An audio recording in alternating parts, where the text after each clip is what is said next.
네, 오늘은 사무엘하 8장 13절에서 18절까지 말씀인데요. 정의와 공의로 다스리는 나라라는 제목으로 같이 함께 말씀을 나누겠습니다. 오늘 말씀은 이제 에돔 땅을 정복하고 또 주변국들을 다윗이 정의와 공의로 다스렸다라고 하는 내용을 기록하고 있습니다.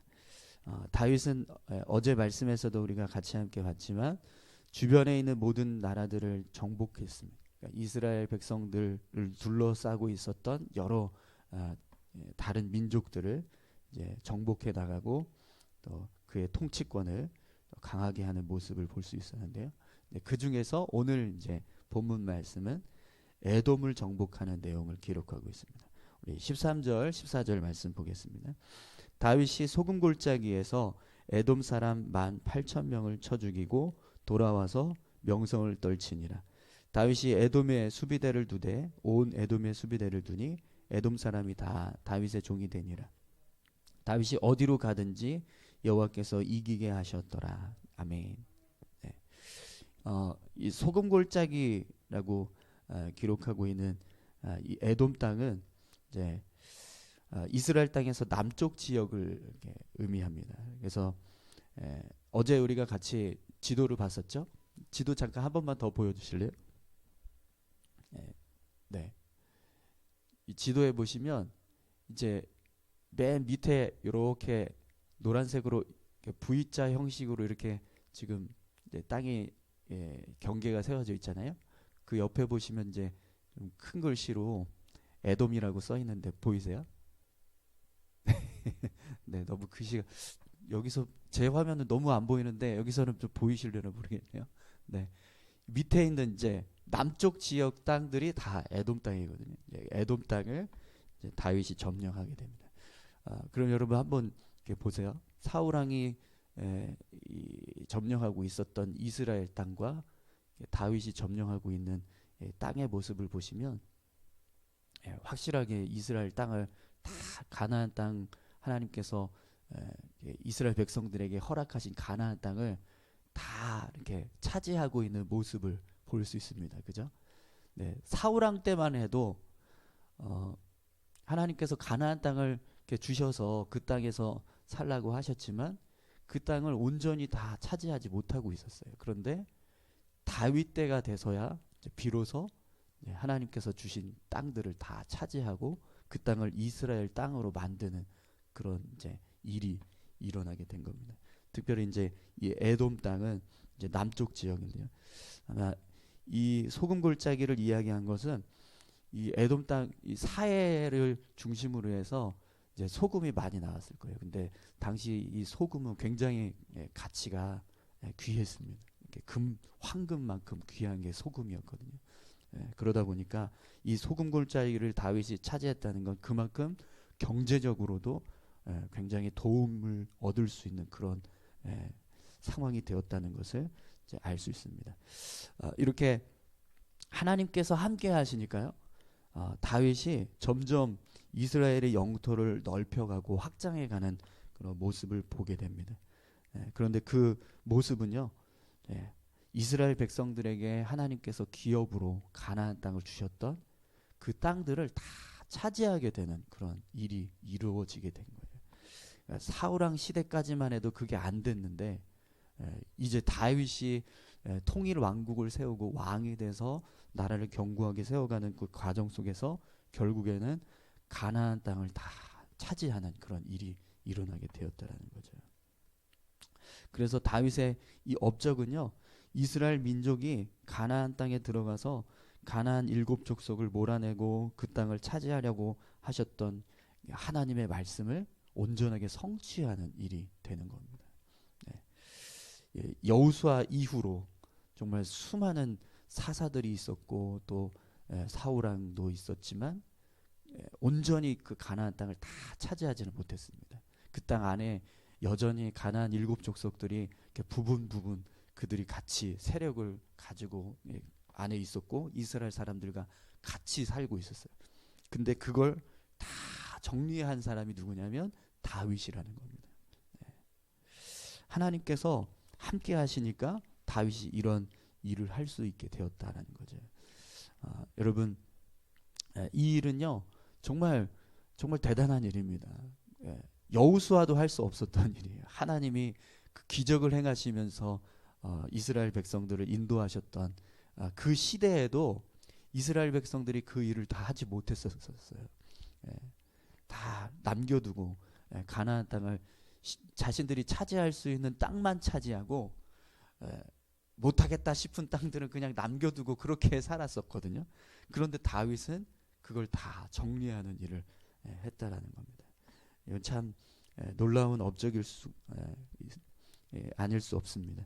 이런 일을 할 수 있게 된 것은요. 오늘 본문을 보면 다시 한번 이제 말씀하고 있지만 14절 마지막 부분에 이렇게 기록합니다. 여호와께서 이기게 하셨더라. 이렇게 말씀을 합니다. 다윗이 어디로 가든지 여호와께서 이기게 하셨더라. 다윗이 힘이 있어서가 아니라 다윗이 능력이 있어서가 아니라 하나님께서 이기게 하셨다라는 거죠. 여러분 오늘 저와 여러분들의 삶 가운데도 분명히 하나님이 함께 하시면 우리가 할 수 없는 일이지만 그걸 하게 하시는 은혜를 경험하게 될 줄 믿습니다. 하나님의 능력이 함께했던 다윗처럼 오늘 저와 여러분들의 삶 가운데도 하나님이 함께 하시는 귀한 삶이 되시기를 축원합니다. 이렇게 다윗이 동서남북 모든 영역을 다 확장시키고 그 세력을 이제 넓혀가게 되자 어떤 일을 합니까? 그 땅들을 다스리는데요. 근데 그 땅을 다스릴 때 그냥 다스리는 게 아니라 오늘 본문을 보면 정의와 공의로 다스렸다라고 기록합니다. 우리 15절 말씀 함께 보겠습니다. 다윗이 온 이스라엘을 다스려 다윗이 모든 백성에게 정의와 공의를 행할세. 아멘. 사실 여러분 이 가나안 땅 같은 경우에는 하나님께서 기업으로 주신 땅들이라고 하지만 모압이나 에돔이나 암몬 이런 아람 이런 땅들은 사실 가나안 땅에 속하지 않거든요. 하나님께서 에돔 땅, 모압 땅 이런 땅들은 너희가 그냥 그들을 다 보호하고 지켜라 이렇게 말씀하셨었어요. 그런데도 불구하고 다윗이 그런 땅들까지 다 차지를 하고 그 땅들을 통치를 합니다. 에돔 땅은 에서의 후손들이 세운 땅이잖아요. 나라잖아요. 모압은 이제 롯의 자녀들이 세운 후손들이 세운 땅입니다. 그러니까 그런 땅들을 다 다윗이 다스리고 그들을 통치하는 일을 했다라고 하는 것은 이제 어떻게 보면 그 민족들에게는요 자신의 나라가 빼앗겨주고 주권이 어떤 침탈당하는 그런 일을 할 수 있는 거잖아요. 그럼 여러분 우리도 그런 역사적인 경험들이 있지만 그렇게 나라를 빼앗겼을 때 상황이 어떤 모습이죠? 굉장히 괴롭고 힘든 상황이잖아요. 고통스럽고 자유를 빼앗기고 막 억압이 있고 막 어떤 경제적인 어려움을 당하게 되고 그런 일들이 일어나는데 다윗은 그 땅들 자신이 차지한 땅들을 어떻게 다스렸냐면 공의와 정의로 다스렸다는 거예요. 이 모습은요 오히려 이 에돔 땅이나 모압 땅, 뭐 아람 땅, 이런 암몬 땅 그 땅에 살고 있는 백성들이 다윗으로 인해서 오히려 더 평화를 누리게 되고 안정을 찾는 그런 삶을 살게 되었다라는 걸 말씀하는 겁니다.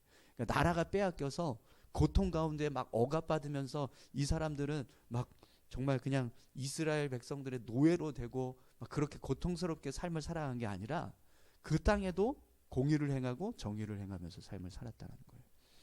사실은 고대 근동의 사회는요 정의와 공의라는 개념이 없었어요. 왜 그러냐면 그 시대만 하더라도요 그냥 힘이 있으면 그 힘 가지고 그냥 내가 원하는 대로 막 사는 거예요. 권력이 있는 사람이 그냥 법이에요. 힘 있는 사람이 법이고. 그러다 보니까 뭐 에돔이나 뭐 암몬이나 뭐 모압이나 아람이나 뭐 이런 나라들 다 그냥 왕이 하고 싶은 대로 사는 그런 나라예요. 그런 백성들은 얼마나 힘들겠습니까? 그런데 그런 나라들을 다윗은 공의와 정의로 다스렸다는 거예요. 그 백성들이 오히려 삶을 살아갈 때는요. 그렇게 자신의 나라 왕은 막 자기가 하고 싶은 대로 빼앗고 싶으면 빼앗고, 막 탈취하고 싶으면 탈취하고, 죽이고 싶으면 죽이고, 막 노예 삼고 싶으면 노예 삼고, 그런 일들을 했는데 다윗은 그렇게 하는 게 아니라 정의와 공의로 다스렸다는 거죠. 그러니까 오히려 다윗이 그 땅을 다스리게 된 게 그들에게는요, 은혜가 임하는, 축복이 임하는 그런 삶이 되었다는 것. 여러분, 하나님께서 가나안 땅을 허락하신 의미도, 이 가나안 일곱 족속이 살던 그 모습이요, 하나님 앞에 너무 가증하고 죄가 가득해서, 그래서 하나님이 하나님의 백성을 그곳에 보내서 그 땅을 정화시키는 역할을 하기 위해서 가나안 땅을 허락하셨다라고 말씀하기도 합니다. 그러니까 그 땅을 죄악으로 가득한 땅이었는데 하나님의 백성으로, 하나님의 말씀으로 세워서 선한 땅으로 바꾸는 일을 하기 위해서 이스라엘 땅을 그곳에 보내셨다는 거예요. 다윗이 지금 그 일을 하고 있다는 거죠. 암몬, 에돔, 모압, 아람, 이런 나라들이 그냥 어떤 인간적인 힘에 의해서 다스려지던 나라가 정의와 공의로 다스려지는 그런 나라로 바뀌어지는 일을 다윗이 하게 되었다라는 겁니다. 여러분, 이 말씀을 통해서 우리가 한 가지 깨닫는 것은요, 하나님의 사람들이 삶을 살아갈 때 어떤 모습으로 살아가야 하는가에 대해서 말씀합니다. 여러분, 우리는요, 세상을 변화시키는데 어떻게 변화시켜야 될까요? 선하고 아름답게 변화시켜가는 역할을 해야 합니다. 그러니까 우리가 뭐 전도를 하든 아니면 교회를 부흥시키든 그 하는 목적은요, 그냥 단지 세력을 키우기 위해서가 아니라, 우리의 수를 늘리는 게 아니라, 그것을 통해서 선한 영향력을 계속 세상에 끼치고 죄악된 세상을 하나님의 말씀으로 변화시키는 역할을 하기 위해서 그 일들을 해야 한다는 겁니다. 여러분들이 가시는 곳마다 악한 모습들이 변화돼서 선한 모습으로 바뀌어질 수 있기를 축원합니다.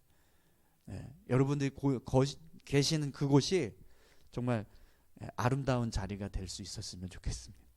남자들 화장실 가면 이렇게 머문 자리가 아름다워야 합니다 이러면서 이렇게 화장실 변기 앞에 붙어 있거든요. 소변기 앞에. 네, 이렇게 좀 깨끗하게 쓰세요 이런 의미이기도 한데, 그리스도인의 삶이 그런 모습이 되어야 한다는 거예요. 우리가 머물고 있는 곳, 우리가 살고 있는 그 땅이, 그리고 우리가 속해서 뭔가 하고 있는 그 어떤 공동체가 우리 때문에 하나님 앞에서 선하게 바뀌어지는 거죠. 죄가 가득했었는데 그 땅을 불의하고 악한 것들을 다 바꿔서 의로움으로 변화시키는 일들을 하는 것이 그리스도인의 삶이라는 겁니다. 여러분, 오늘 저와 여러분들이 그런 삶을 살아갈 수 있기를 소망합니다. 다윗은요, 악으로 가득한 땅들을 정의와 공의로 세워서 그 땅을 회복하는 일을 했습니다. 우리가 이 땅을 차지함으로 그 땅을 빼앗았다 이게 아니라 그 땅을 회복시켰다가 되는 거예요. 우리 교회가 해야 될 사명이 바로 그 모습인 줄 믿습니다. 세상이 악해져가고 죄악으로 가득하지만 그럼에도 불구하고 여전히 선한 모습으로 삶을 살아가고 있는 사람들이 있고, 또 그런 일을 하고 있는 교회가 있다라는 걸 우리가 보여줘야 한다는 거죠. 오늘 저와 여러분들이, 또 우리 교회가 그렇게 세상을 아름답게 선하게 변화시키는 그런 축복의 통로가 되기를 소망합니다. 다윗이 모든 민족에게 공의와 정의를 정의로 통치해서 그들의 세상을 선하게 변화시켜 갔던 것처럼, 오늘 우리의 삶도 그렇게 하나님의 뜻을 따라서 세상을 아름답게 변화시켜가는 그런 축복의 통로가 다 되시기를 축원합니다. 자, 이제 이렇게 해서 16절에서 18절까지 말씀은요, 다윗이 그의 나라를 경영하기 위해서 일꾼들을 세우는 모습을 기록하고 있습니다. 우리 16절부터 18절까지 말씀 보겠습니다. 수리아의 아들 요압은 군사령관이 되고, 아히루의 아들 여호사밧은 사관이 되고, 아히두베의 아들 사독과 아비아달의 아들 아히멜렉은 제사장이 되고, 스라야는 서기관이 되고, 여호야다의 아들 분하야는 그렉과 블렛 사람을 관할하고, 다윗의 아들들은 대신들이 되니라. 아멘. 지금 이 모습은요, 다윗이 나라를 경영하는데 그냥 뭐 아무렇게나 경영하는 게 아니라 행정적으로도 딱 그 역할에 맞게끔 사람들을 세워서 효율적으로 나라를 경영하고 다스리는 일을 했다라는 것을 말씀합니다. 군사령관을 요압을 세우는데, 근데 사실 이 요압은 어떤 일을 했었죠? 아브넬을 자기가 마음대로 죽였었잖아요. 다윗이 군사령관으로 이 사람을 세울 때 아마 고심을 했을 것 같습니다. 누구를 세울까? 근데 요압을 세웠다라는 건 그가 그렇게 자기의 어떤 뜻대로 막 마음대로 막 다윗의 어떤 뜻을 거스르고 하는 그런 모습들이 있지만, 그럼에도 불구하고 그동안 다윗과 함께하면서 행하였던 그런 많은 공적들을 다 인정해줘서 그를 군사령관으로 임명했을 겁니다. 그러니까 다윗이 그냥 어떤 죄된 모습이 있다고 해서 그걸 가지고 그냥 다 잘라버리고 다 이렇게 그냥 뒤로 물러나게 하는 게 아니라, 그럼에도 불구하고 그들이 가지고 있는 어떤 역량들을 잘 세워서 인정해주는 그런 모습들이 되었다는 거죠. 또 사관을, 여호사밧으로 사관을 세웠다고 하는데, 이 사관이 뭐냐면 역사를 기록하는 사람입니다. 그러니까 나라의 역사를 기록하는 거예요. 서기관, 오늘 본문을 보면 이제 제사장을 2명 세우고 또 서기관으로 한 사람을 세우는 모습을 보게 되는데요. 이것은 영적으로 이스라엘 백성들이 하나님 앞에서 바로 서야 되는 그 일들을 하기 위해서 특별히 제사장을 2명을 세우고 또 서기관을 세웁니다. 이 서기관은 성경을 말씀을 기록하는 사람입니다. 그러니까 이런 이제 영적인 일에도 다윗이 사람들을 세워서 그 일을 잘 이루어 갔다라는 것을 보여주고 있습니다.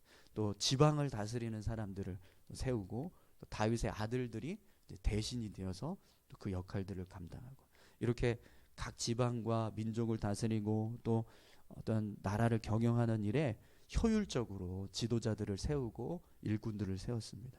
다윗이 그냥 왕이 되니까 그 왕의 자리에 서서 그냥 뭐 본인이 하고 싶은 대로 막 그냥 하는 그런 나라가 아니라 체계적인 어떤 그런 행정적인 모습까지도 이렇게 다 이렇게 제대로 세워서 이스라엘 다스리는 모습을 보여주는 거죠.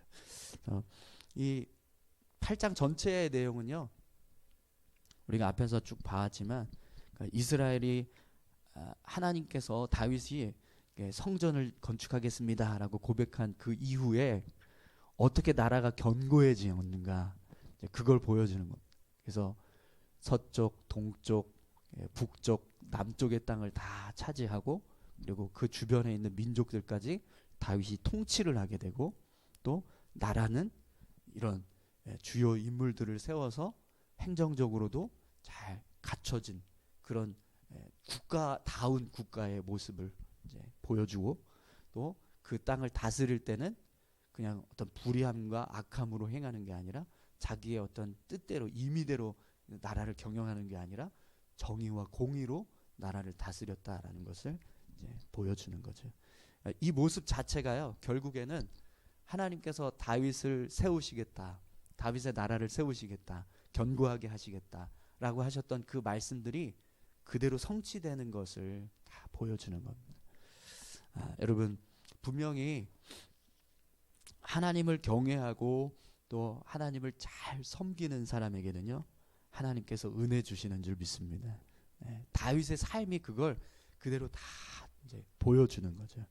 오늘 저와 여러분들의 삶 가운데도 그런 은혜가 있었으면 좋겠습니다. 그러기 위해서는 우리가 정말 다윗처럼 하나님 경외하는 삶을 살아야 됩니다. 여러분, 하나님 경외하시고 또 하나님 잘 섬기시는 그런 믿음의 삶을 살아가시기를 축원합니다. 우리 다 같이 함께 기도하시겠습니다. 우리 다윗이 하나님 앞에서 이렇게 은혜를 얻고 또 힘을 얻어서 나라를 견고하게 세워가는 그 모습처럼 우리의 삶에도 이런 하나님의 은혜가 임하고 또 하나님의 축복된 삶이 우리의 삶 가운데도 임할 수 있기를 소망합니다. 우리가 그런 삶을 살아가기 위해서 다윗이 가지고 있었던 믿음의 모습, 그리고 하나님을 섬기고자 하는 그런 귀한 어떤 신앙의 모습들을 우리가 같이 함께 본받으며 살아갈 수 있었으면 좋겠습니다. 우리 안에 다윗과 같은 믿음 달라고, 하나님을 경외하고 사랑하는 그런 믿음의 모습으로 우리의 삶이 세워져 갈 수 있게 해달라고 우리 같이 함께 다 같이 기도하시겠습니다. 하나님 아버지 감사합니다. 하나님, 우리가 이 땅에서 삶을 살아가는 동안 정말 하나님 경외하고 하나님을 잘 섬기고 하나님 앞에서 믿음의 삶을 온전히